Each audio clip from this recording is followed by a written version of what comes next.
한수르 여러분 안녕하십니까. 오늘은 이제 오네이트에 대해서 한번 알아보는 시간을 가지려고 하는데, 뭐 오네이트 항상 인기 많았죠. 뭐 이제 저 초창기 할 때도 이제 거의 항상 얘기하듯이 이제 콘센트를 가고 오네이트가 양대 산맥이었고, 오네이트 오늘 뭐 이렇게 조명하듯이 오네이트 자체가 이제 이런 여기 교과서에 나오는 것처럼 여러 종류가 있어요. 이게 여기 이런 식으로 이제 분포도에 따라서 보면은 여러 가지 컬러가 있고, 뭐 라벤더 색깔, 뭐 블루 색깔, 그레이 색깔, 또 이제 피부 톤 얘기하는 거고요.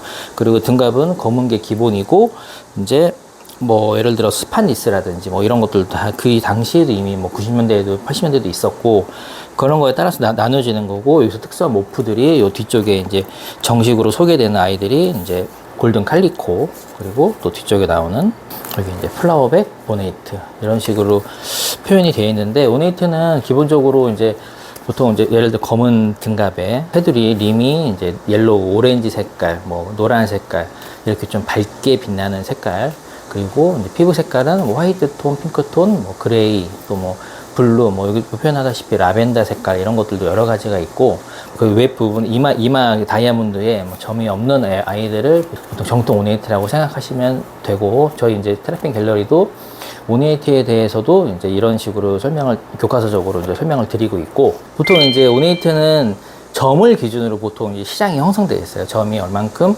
없어지느냐, 어디까지 없느냐, 이런 거에 따라서 명칭이, 예를 들어서 이제 여기 위에만큼 깔끔한 아이들도 있고, 그런 아이들은 이제 페이스 스파니스라고 해서, 이제 위에서 볼 때는 이제 그냥 헤드 스파니스인데, 이제 이런 데 턱 쪽으로 점이 조금 있는 친구들, 또 기본 종류로는 이제 이렇게 볼까지 점이 또 많은 친구들, 그런 친구들을 기본 품종으로 저희가 이제 안내해드리고 있고, 그리고 이제 페이스 스파니스, 그리고 구조적으로 여기 머리 골격까지 점이 없는 친구들, 이렇게 헤드 스파니스라고 안내해드리고 있고, 또 점이 또 여기까지 없는 애들도 있어요. 그런 애들은 넥 스파니스, 그리고 그 다음에는 이제 팔다리까지 다 없는 이제 올 스파니스라고 이렇게 소개해드리고 있습니다.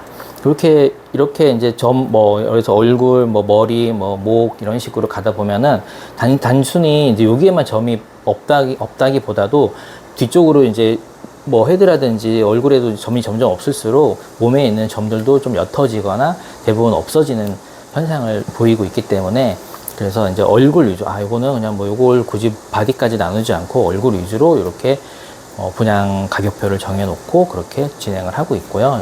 오네이트 모프에 대해서 설명드릴 건데, 오네이트 모프는 어떻게 유전이 돼야 됩니다. 근데 지금 현재의 유전이 확실하게 증명이 된 아이들이, 모프는 플라워백, 여기 나와 있듯이 이제 플라워백, 그리고 칼리코, 골든쉘은 이제 현대에 와서 이제 사람들이 이제 보통 인간의 이제 심리적인 그런 본능상 검은색보다는 아무래도 이제 관상용 이런 동물이거나 할 때에는 대부분 밝은 거, 좀 더 뭐 환한 거, 그런 거를 좀 더 우선적인 가치로 치잖아요. 그런 의미에서 이제 현대에 와서 골든쉘이라는 이름이 생긴 거고요. 골든쉘은 아쉽지만 아직은 이런 책에 나와 있진 않지만, 매니아들 사이에서는 이렇게 완전 칼리코처럼 노란 아이들이 있는데, 그런 친구들이 또 골든쉘이라고 많이 불리고 있고, 요거는 또 이제 현대에 와서 이제 보통 이름이 지어지거나 한 것이기 때문에 유전이 되는지 그런 것도 우리가 한번 체크해 볼 필요가 있겠습니다. 골든쉘은 그래서 이제 우리 브리더들이 이제 해결해야 될, 어떻게 보면 이제 뭐 과제죠. 골든쉘끼리 교배를 해서 골든쉘이 나오는지, 아직까지는 그래도 우리가 이제 모프로서 그래도 어느 정도 범주에 들어와 있다고 생각하시면 되고, 그 이외에도 또 알비노라고 있는데, 알비노가 유독 이제 오네이트 품종에서 또 많이 나와요. 오네이트, 그러니까 알비노가 뭐 예를 들어서 노던 알비노, 뭐 캐롤 알비노, 뭐 이런 식으로 있기는 있어요. 근데 그거는 사례일 뿐인데, 보통 우리가 흔히 접할 때는 보통 이제 오네이트에서 나온 이제 알비노가 가장 많고, 그렇게 치면은 오네이트의 모프로 생각하실 수도 있는데, 근데 사실 알비노는 이거는 특수한 돌연변이기 때문에 이제 모프로 볼 수는 없고, 그냥 그렇게 독자적인 그냥 열성 형질에 대한 그런 알비노, 그렇게 생각하시면 됩니다. 호랑이도 마찬가지로, 호랑이 백호 있잖아요. 백호도 호랑이 모프라고 하진 않잖아요. 그냥 뭐 백호, 그냥 알비노 개체다, 그런 식으로 하는 것처럼 그렇게 정리해 주시면 되겠습니다.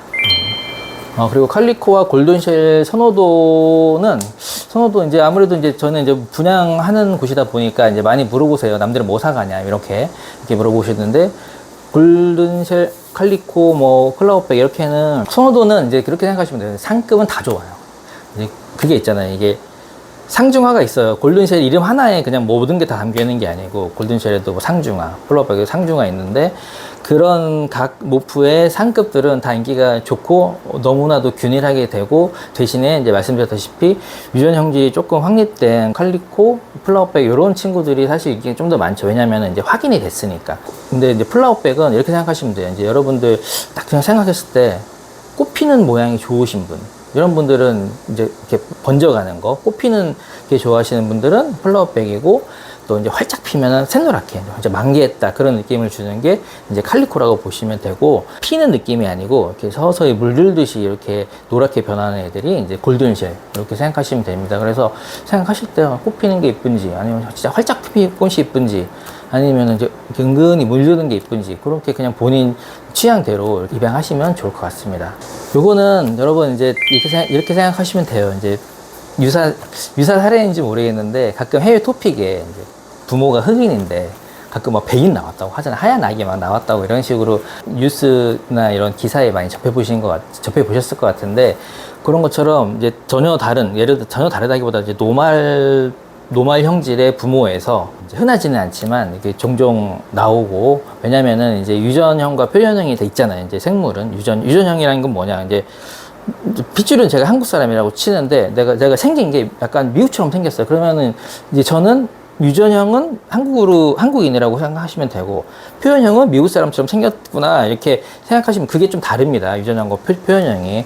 그런 관점에서 보면은 이제 직접 부모의 표현형이 노말인데 칼리코, 뭐 골든쉘, 플라워백 다 나옵니다. 왜냐면은 이제 조상 중에 또 그런 유전 인자가 들어 있고, 그런 게 이제 잠재 형질로 있는 거죠. 그게 표현형이 아니지만 그런 걸 보통 우리 이제 잠재된 형질 헷이라는 이름으로 표현을 하거든요. 이제 그런 식으로 이제 부모가 노말이어도, 뭐 이거는 뭐 모프는 아니지만 스파니스도 나올 수도 있고, 그런 것처럼 이제 골든쉘이나 칼리코, 플라워백 이런 것들이 다 나오기도 합니다. 그럼 지금까지 정리하면은 오네이트 설명 한번 해드렸고, 그리고 모프 알려드렸고, 그리고 이제 저희 분양하는 기준 알려드렸고, 그리고 이제 유전되는 거, 이런 거, 아니면 형질 고정이라든지 이런 거 알려드렸는데, 그리고 선호도까지 말씀드렸잖아요. 오네이트 브리딩 전망, 이제 각 모프별로 전망이 어느 정도 조금씩 있잖아요. 그건 아무래도 이제 얼만큼 희소하냐, 희소하지 않냐, 이런 거에 따라서 기반이 되는 것 같아요. 일단 먼저 우리 국내 기준으로 보면은,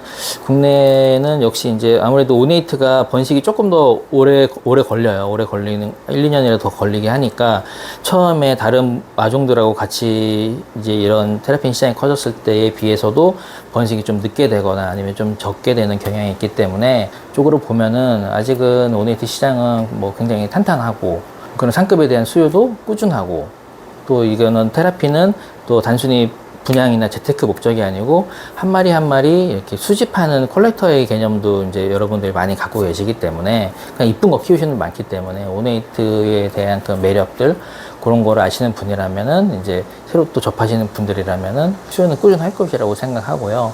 또 작년부터 오면 활활 타올랐어요. 이게 왜냐면은 또 이제 좀 브리딩이 원활하지 않다 보니까 아무래도 해마다 적체되어 있는 대기 수요들이 항상 있어요. 그래서 보통 이제 오네이트 시장은 앞으로도 계속될 것 같고, 근데 또 모르겠어요. 또 누가 또 이렇게 시장이 아무래도 크진 않다 보니까 한두 명 자기의 그런 급한 사정을 내세워서 좀 누가 공급 이슈를 만든다면 몰라도, 자연스럽게 흘러가는 분위기에서는 오네이트 시장은 앞으로도 좀 더 발전될 것이라고 생각하고 있고요. 또 제가 얼마 전에 대만에도 갔다 오고 일본에도 갔다 왔는데, 해외 시장 보면은 보통 이제 저희가 이제 동부가 이쪽으로 많이 이제 해외 교류를 하고 있는데, 이쪽에는 오네이트가 사실 우리나라보다 더 없어요. 이제 그런 면에서 이제 보통 이제 시장 갔다 오니까 해외에 나가는 그 시장이 10이라면은, 박람회에서 본 것만이에요. 10이라면 한 콘센트릭이 한 50%, 60% 정도. 그리고 이제 뉴블러드, 이제 노블 이런 애들이 보통 한 15%, 20% 정도. 또 한 10%가 또 이제 뭐 하부 시장이 있는데, 하부가 활발하진 않고, 또 그 오네이트는 제가 봤을 때는 거의 바로바로 나가더라고요. 그래서 그 시장 퍼센테이지가 한 15%, 20% 정도 되는데, 갖고 나온 그 매대에 전시되어 있는 것만 봐서는 그런데, 일단은 그게 어떻게 표본이죠. 없는 거예요, 그만큼. 그리고 그걸 많이 물어봐요. 오네이트 없냐? 그런 거에 비춰보면 우리나라뿐만 아니라 이제 해외에서도 오네이티에 대한 인기가 지속될 거라고 보고 있습니다. 유익한 시간이 됐으면 좋겠습니다. 진짜 여러분 이거 또 테라핀에 관련해서 또 궁금하신 사항이 있거나 뭐 제대로 알고 싶은 것들 또 뭐 과거의 그런 우리나라 테라핀의 역사라든지 이런 거에 대해서 궁금한 점 있으시면 댓글에 남겨주시면 저희가 이제 우리 영상팀에서 보고 그거에 맞게 재밌게 또 영상을 제작해 보려고 합니다. 밑에 댓글 또 그리고 좋아요, 구독 부탁드리겠습니다. 감사합니다.